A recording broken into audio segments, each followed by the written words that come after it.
ചേട്ടൻ 2 ചായ. ആ ശരി മംഗള. ആരുടെ തന്റെ പെങ്ങള് മാഡം എന്ന് വിളിക്ക്. Sorry madam. ഒരു മിനിറ്റ് കുടിക്കല്ലേ. എടോ താൻ ഇത് നല്ല വൃത്തിയിലാണോ ഉണ്ടാക്കിയത്? ഇതിലെ പാലൊക്കെ നല്ല പാലാണോ? അതെ മാഡം, ഞങ്ങളെല്ലാം നല്ല രീതിക്ക് ഉണ്ടാക്കുന്നു. ധൈര്യമായിട്ട് കുടിച്ചു.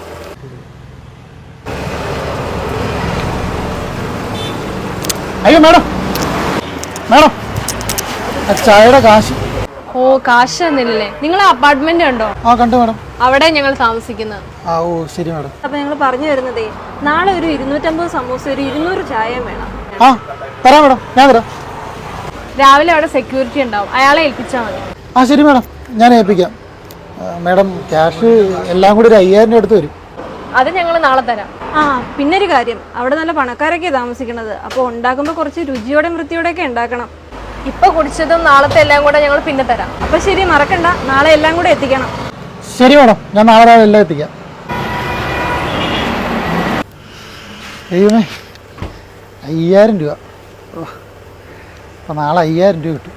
നീ കണ്ടോ എങ്ങനെയുണ്ട്? 5 പൈസ മുടക്കാതെ നമ്മൾ നാളെ പാർട്ടി നടത്താൻ പോവാം. അല്ലെങ്കിൽ ഈ പാവങ്ങളെയൊക്കെ പറ്റിക്കാൻ നല്ല എളുപ്പമാണല്ലേ. ഇന്ന് രാത്രി മുഴുവൻ 5000 രൂപ സ്വപ്നം കണ്ടാവാൻ ഉറങ്ങിക്കോളും. 5000 രൂപ ഈ ജന്മത്തന്നെ കൊടുക്കാൻ പോണില്ല. മാഡം എന്തായാലും നമുക്ക് കമ്പനിക്ക് നോക്കാം. മാഡം എൻ്റെ കാശ് തരാമോ? കാശോ? നിങ്ങളാരാ? മാഡം നിങ്ങൾ എന്നെ മറന്നോ? 2 ദിവസം മുമ്പ് നിങ്ങൾ സമൂസയുടെ ഓർഡർ എനിക്ക് തന്നത്. ഞാനതോടെ കൊണ്ട് കൊടുക്കുകയും ചെയ്തു. ഓ നീയായിരുന്നല്ലേ, നിന്നെ ഒന്ന് കാണാനായിട്ട് ഇരിക്കുവായിരുന്നു. എന്താ മാഡം, എന്ത് പറ്റി? എന്ത് പറ്റിയെന്നോ? നിന്റെ ചായയും സമൂസയും കൊള്ളില്ലായിരുന്നു. അയ്യോ മാഡം, അത് ഞാൻ രാവിലെ ഉണ്ടാക്കിയതാ സമൂസ. നീ എന്താ വിചാരിച്ചേ ഞങ്ങളുടെ കാശുണ്ടെന്നും കരുതി നീ തന്നെ എന്തും കഴിക്കുമെന്നോ? മാഡം അതിന് അവരെല്ലാം അത് കഴിച്ചില്ലേ? അതിന് നീ കണ്ടോ അവര് കഴിക്കണത്? കഴിച്ചില്ലെന്നോ മാത്രല്ല, അതെല്ലാം ഞങ്ങൾ കുഴിവെട്ടി മൂടി. നീ ഞങ്ങളെ നാണം കെടുത്തി. അതിന്റെ കാശ് നീ ഇങ്ങോട്ട് വരണം. മാഡം എനിക്ക് ആ പൈസ വേണം. ഞാനത് കടം വാങ്ങിയ കാശാണ്, അല്ലെങ്കിൽ അത് വലിയ പ്രശ്നമാവും. അല്ല ഒന്ന് ചോദിക്കട്ടെ, എത്ര കാശാ? മാഡം അതെല്ലാം കൂടി 5000 രൂപയാവും. എന്ത് 5000 രൂപയോ? നീ 5000 രൂപ കൈകൊണ്ട് തൊട്ടിട്ടുണ്ടോടാ? സത്യം പറഞ്ഞാൽ നിനക്കൊരു 2000 രൂപ തരാമായിരുന്നു. നിന്റെ ഭക്ഷണം കഴിച്ചപ്പോൾ തോന്നി അതും വേണ്ടെന്ന്. വേഗം ഇവിടുന്ന് പോകോ. ഫ്ലാറ്റിലുള്ള മറ്റുള്ളവരെ കണ്ടാൽ നിന്റെ തട്ടുകട അടക്കം അവർ കത്തിക്കും. മാഡം നിങ്ങൾ പറഞ്ഞത് ശരിയാണ്. ഞാൻ 5000 രൂപ കണ്ടിട്ട് കുറേ നാളായി. പക്ഷേ ഞാനിത് കടം മേടിച്ച പൈസയാണ്. ദൈവത്തെ ഓർത്ത് നിങ്ങൾ എനിക്ക് ആ പൈസ തരണം. നീ ഇനിയൊന്നും പറയണ്ട. ഞങ്ങൾക്ക് അത്യാവശ്യമായിട്ടൊരു കമ്പനി പോകണ്ട. നിന്നെ പോലെയല്ല, ഞങ്ങളുടെ സമയത്തിന് വിലയുണ്ട്. മാഡം മാഡം അങ്ങനെ പറയല്ലേ മാഡം. ഞാനിനി എന്ത് ചെയ്യും? എൻ്റെ കാശ്. സാർ, നിങ്ങളുടെ കമ്പനി എന്ന പേയ്മെന്റ് ബൗൺസായി. അതൊന്നുകൂടെ പേയ്മെന്റ് ചെയ്യാവോ? ഏത് പേയ്മെന്റാ? മനസ്സിലായില്ലല്ലോ. സാർ എന്തേ പറയുന്നത്? നമ്മളൊരു ഡീലായതല്ലേ, ഞങ്ങൾ 10 ലക്ഷം രൂപയുടെ പ്രൊഡക്റ്റ് സാറിന്റെ കമ്പനി എടുക്കാമെന്ന്. എക്സ്ക്യൂസ് മീ, നിങ്ങളുടെ തലയ്ക്ക് വല്ല പ്രശ്നമുണ്ടോ? നിങ്ങൾ ഏത് ഡീലിന്റെ കാര്യമാണ് പറയുന്നത്? ഏത് 10 ലക്ഷം? സാർ എന്തീ പറയണത്? ഞങ്ങളുടെ കമ്പനി ഉണ്ടാക്കിയ 10 ലക്ഷം രൂപയുടെ പ്രോഡക്റ്റ് സാറിന്റെ കമ്പനി എടുക്കാന്ന് പറഞ്ഞതല്ലേ? ആ 10 ലക്ഷത്തിന്റെ കാര്യമാണ് സാറേ പറഞ്ഞത്. ആ ഇപ്പം ഞാൻ ഓർക്കുന്നു, അത് നിങ്ങളുടെ കമ്പനി ആയിരുന്നല്ലേ ആ പ്രോഡക്റ്റ് എനിക്ക് തന്നത്. അത് കാരണം എനിക്ക് എന്തുമാത്രം പ്രശ്നം ഉണ്ടാകുന്നറിയോ? നിങ്ങളുടെ പ്രോഡക്റ്റ് കാരണം ഞാൻ എൻ്റെ ക്ലയൻസിൻ്റെ മുമ്പിൽ നാണം കിട്ടും. ഇത്ര ഒരു മോശം പ്രോഡക്റ്റ് എൻ്റെ കമ്പനിയിൽ ഇതുവരെ ഞാൻ ഉപയോഗിച്ചിട്ടില്ല. അത് നിങ്ങളുടെ പ്രോഡക്റ്റ് ആയിരുന്നല്ലേ? ഇനി നിങ്ങളുടെ പ്രോഡക്റ്റ് ഞങ്ങളുടെ കമ്പനിക്ക് ആവശ്യമില്ല. നിങ്ങൾ ഇത്രയും കഷ്ടപ്പെട്ട് ചെയ്തല്ലെന്ന് ഓർത്ത് ആ പ്രോഡക്റ്റിന് 2 ലക്ഷം രൂപ തരാനായിട്ട് ഞങ്ങൾ ഇരുന്നത്. പക്ഷേ നിങ്ങളുടെ പ്രോഡക്റ്റിന് ഒരു നിലവാരം ഇല്ലാത്തതുകൊണ്ട് അതും ഉണ്ടാവില്ല. അയ്യോ സാറേ, അങ്ങനെ പറയില്ലേ. വേഗം നിങ്ങൾ രണ്ടുപേരോടൊന്ന് പുറത്തു നോക്കും. സാർ അങ്ങനെ പറയാൻ പറ്റില്ല. 2 ലക്ഷത്തിന്റെ അല്ല, 10 ലക്ഷത്തിന്റെ പ്രൊഡക്റ്റാണ് ഞങ്ങൾ മാനുഫാക്ചർ ചെയ്തത്. സാറിന്റെ കമ്പനി ഇത്രയും വലുതല്ലേ, ഞങ്ങളുടെ കമ്പനിക്ക് ഇതൊന്നും താങ്ങാൻ പോലും പറ്റത്തില്ല. മാത്രമല്ല അതെല്ലാം ഞങ്ങൾ ലോൺ എടുത്താണ് ഉണ്ടാക്കിയത്. ഞങ്ങൾക്ക് ക്യാഷ് തിരിച്ചു തരണം. സാർ, ഞങ്ങളുടെ അവസ്ഥ ദയവായി മനസ്സിലാക്കണം. ഓക്കെ, അപ്പോൾ നിങ്ങൾ ഈ കാര്യത്തിന് വേണ്ടി ഒരുപാട് കഷ്ടപ്പെട്ട് പണിയെടുത്ത് ഹാർഡ് വർക്ക് ചെയ്തല്ലേ? അതെ സാർ, സത്യമാണ്. അതെ സാർ, ഞങ്ങൾ ഒരുപാട് കഷ്ടപ്പെട്ടു. അതുപോലെ തന്നെയല്ലേ ചായക്കടക്കാരനും? അയാൾ ഒരുപാട് കഷ്ടപ്പെട്ട് കാണില്ലേ? സാർ എന്താ പറയണത്? ഞങ്ങൾക്ക് മനസ്സിലായില്ലല്ലോ. അപ്പം നിങ്ങൾക്ക് രണ്ടാൾക്കും കാര്യമൊന്നും മനസ്സിലായില്ലല്ലേ? എല്ലാം മനസ്സിലാക്കി തരാം. മനീഷ്,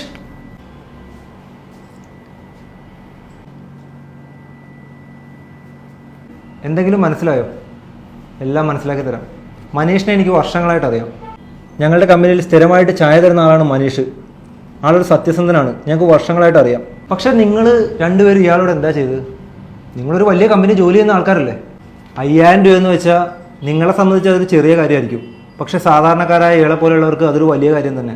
സത്യത്തിൽ നിങ്ങൾ എന്താ ചെയ്തത്? അയാൾ ചെയ്ത ആ ഒരു കാര്യത്തിന് 1 രൂപ പോലും നിങ്ങൾ തിരിച്ചു കൊടുത്താൽ നിങ്ങളെപ്പോലെയുള്ള ആളുകളോട് എനിക്ക് ഒരു ഡീൽ ചെയ്യാനും താല്പര്യമില്ല. ഇപ്പോൾ കാര്യങ്ങളൊക്കെ ഏറെക്കുറെ മനസ്സിലായില്ലേ? നിങ്ങൾ രണ്ടും ഇയാളോട് ചെയ്ത കാര്യമാണ് ഞാൻ നിങ്ങളോട് ചെയ്തത്. നിങ്ങൾക്ക് രണ്ടുപേർക്കും കൂടെ ഒന്ന് പോകാം. സാർ ഞങ്ങളുടെ കമ്പനിയായിട്ടുള്ള ഡീല് കളയല്ലേ സാർ, ഞങ്ങൾ അയാളുടെ പൈസ മുഴുവനും തിരിച്ചു കൊടുക്കാം.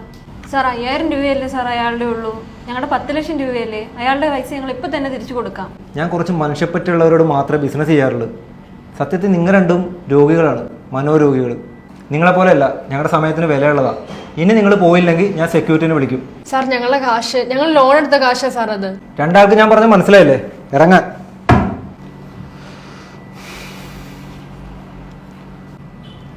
മനീഷ് വിഷമിക്കണ്ട, നിങ്ങൾ കടം മേടിച്ച 5000 രൂപ അത് ഞാൻ തരാം. ശരി സാർ, ഒരുപാട് നന്ദിയുണ്ട്. Okay Manish. Okay ready action. എന്ത് പറ്റിയെന്നോ? നീ തന്നെ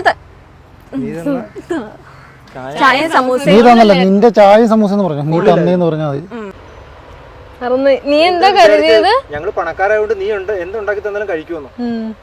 ഞങ്ങളുടെ പൈസ ഉണ്ടെന്നും പറഞ്ഞ നീ തന്ന എല്ലാം ഉണ്ടായിരുന്നു. കാശുകാരി അല്ലെങ്കിൽ ഞങ്ങൾ എല്ലാവരും മുമ്പിൽ നാണം കിട്ടു. എല്ലാവരും മുമ്പ് നാണം കിട്ടും.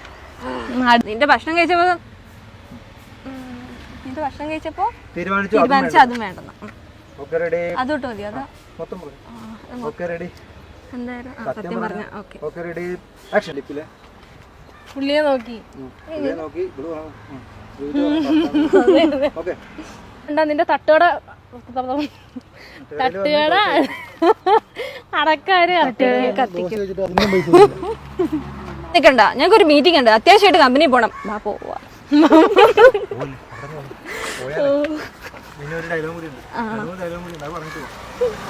അത്യാവശ്യമായിട്ട് ഒരു മീറ്റിംഗ് ഉള്ളതാ, ഞങ്ങൾക്കൊരു കമ്പനി പോവാൻ. ഒന്നും കൂടെ പറയാം. ഞാനിവിടെ ഡയലോഗ് മറക്കും. അയ്യോ പോലെയല്ല, ഞങ്ങളുടെ സമയത്തിന് വിലയുണ്ട്. ഇങ്ങോട്ട്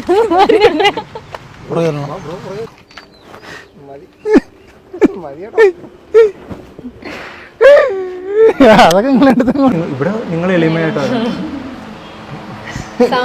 എളിമ കുറച്ച് കൂടി പോയി. ഞങ്ങളുടെ കമ്പനി ഉണ്ടാക്കിയ 10 ലക്ഷം രൂപയുടെ പ്രോഡക്റ്റ് സാറിന്റെ കമ്പനി എടുക്കാന്ന് പറഞ്ഞതല്ലേ സാറേ? അങ്ങനെ പറയല്ലേ? അങ്ങനെ പറയും. അങ്ങനെയൊന്നുമില്ല, മുഖത്തെ എക്സ്പ്രഷൻ ഒന്നും ഇടാതെ ഇരുന്നാൽ മതി. അങ്ങോട്ട് നോക്കിയിട്ട് ഇങ്ങോട്ടൊന്നും ഇല്ലട്ടോ. ഞങ്ങളുടെ കമ്പനിക്ക് ഇതൊന്നും താങ്ങാൻ പോലും വെപ്പം. ഞങ്ങളുടെ കമ്പനിക്ക് ഇത് താങ്ങാൻ പോലും പറ്റത്തില്ല. കാണിക്കണം. കമ്പനി ഇത്രയും വരുന്നല്ലേ, ഞങ്ങളുടെ കമ്പനിക്ക് അതൊന്നും താങ്ങാൻ പോലും പറ്റത്തില്ല. ഈ സമയത്ത് മറ്റേ ഒരു നാരങ്ങ ജ്യൂസ് പറഞ്ഞിട്ട് എത്ര നേരം? സാറെന്താ പറയണത്? ഞങ്ങക്ക് മനസ്സിലായില്ലല്ലോ. മനസ്സിലാക്കി തരാം. അടുത്ത ഡയലോഗ് നോക്കട്ടെ. ഓക്കെ, ഒന്ന് അന്തം വിട്ടോ.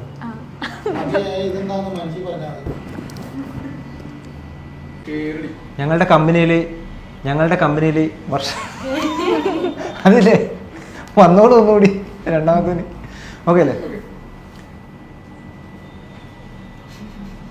പറയട്ടെ, പറഞ്ഞോട്ടെ.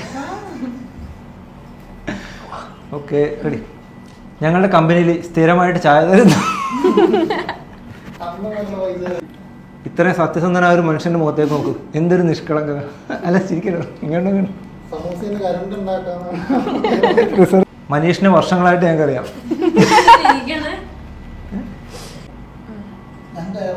ഞങ്ങൾ അയാളോട് ഇനി 5000 രൂപ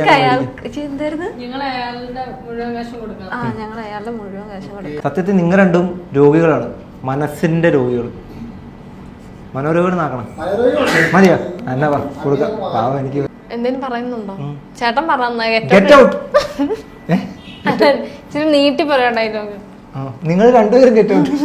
വേറെ ഡയലോഗ് വായിക്കട്ടെ. ഇനി പോയില്ലെങ്കിൽ ഞാൻ. ശരി സാർ, ഒരുപാട് നന്ദിയുണ്ട്. ഓക്കെ മനീഷ്, ധൈര്യമായിട്ട് പോകും. പോയി അവനവൻ്റെ ജോലി ചെയ്ത് ജീവിക്കാൻ നോക്കും. ജോലി ചെയ്ത് ജീവിക്കാൻ പറ്റാത്ത അവസ്ഥ ഈ വീഡിയോ പുറത്തിറങ്ങാൻ പറ്റുന്ന അവസ്ഥയായിട്ട്. ശരി മനീഷ്, പോയിക്കോളൂ. പോകുമ്പോൾ തല മുണ്ടിടാൻ മറക്കണ്ട. ആൾക്കാരുടെ അടുത്തിടിക്കും. എല്ലാവർക്കും ഇതൊരു പാടാ കേട്ടോ. മനീഷ്, അവർ കടം മേടിച്ച 5000 രൂപ ഞാൻ തരും. സാറേ അവരുടെ 5000 അവിടെ നിൽക്കട്ടെ. സാറ് കമ്പനി തുടങ്ങിയ മുതൽ ഞങ്ങളുടെ ചായ തരുന്നല്ലേ, അതിൻ്റെ ഒരു 25000 രൂപ അതൊന്നും തരും സാർ. മനീഷ് നാറ്റിക്കരുത്, അവർ ബില്ല് പറയാനുണ്ട്, ഉടനെ തരാം. കുറേ നാളല്ലേ സാറേ ബില്ലിൻ്റെ കാര്യം. സോറി. ശരി മാഡം. കളിയാക്കി സോറി. അവിടെ ഞങ്ങൾ താമസിക്കുന്നു. മാഡം എല്ലാം കൂടി 5000 രൂപ. ഞാൻ ഇനി മുന്നേ നാക്കൊക്കെ നീ കണ്ടോ എങ്ങനെയുണ്ട്? ഷേ നീ കണ്ടോ എങ്ങനെയുണ്ട്? ഞാൻ ഗ്യാപ്പ് ഇട്ടോ എങ്ങനെയുണ്ട്? നീ കണ്ടോ 5 എങ്ങനെയുണ്ടോന്നും വേണ്ടല്ലോ, മുടക്കാതെ നമ്മള് കിടന്നുറങ്ങിക്കോളും. അങ്ങോട്ട് ജന്മത്തെ നമ്മള് എന്തായാലും ഓർക്കുമായിരുന്നു. 5000 രൂപ ഈ ജന്മത്തെ നമ്മള് കൊടുക്കാം. എന്തായിരുന്നു ഈ 5000 രൂപ ഓർത്തുണ്ടാവും കിടന്നു? ഷേ രാത്രി മുഴുവൻ 5000 രൂപ ഓർത്തുകൊണ്ടാവും കിടന്നോളൂ, ഉറങ്ങിക്കോളും, സ്വപ്നം കണ്ട് ഉറങ്ങിക്കോളും.